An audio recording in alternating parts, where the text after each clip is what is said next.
ఈ రోజుల్లో సినిమాల్ని కంపీట్ చేసి మనం తట్టుకునే ఆ బడ్జెట్కి తట్టుకునే కెపాసిటీ ఈ సినిమాకు ఉందనా మీ ఫీలింగ్? అంటే కరెక్టేనే, బికాజ్ ఇప్పుడంతా మనకి 100 crores 150 crores పిక్చర్స్, ఇంకా పెద్ద పెద్ద స్టార్స్ పిక్చర్స్ అని వస్తున్నాయి. వీ హ్యావ్ టు కంపీట్ అనేది కరెక్ట్ అయిన విషయం.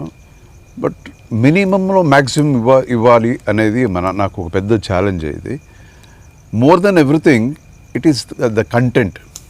Always in any language, I mean irrespective of whatever the languages are, more content anede king.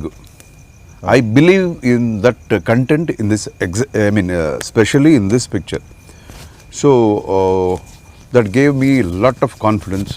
Say okay, A cinema వచ్చినా గ్యారంటీ మనకి ఒక చిన్న ఒక సపరేట్ ట్రాక్ గ్యారంటీ సినిమా ఇస్తుంది అనే ఒక నమ్మకం.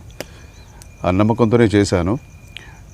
సో ఐ థింక్ జనం చూసి చెప్పాలి. ఇప్పుడు మినిమంలో మ్యాక్సిమం అనేది నాకు బాగా నచ్చిన concept what you said now. ఎందుకంటే మ్యాక్సిమంలో మ్యాక్సిమం అనేది it's not a big thing. మినిమంలో maximum is a huge thing.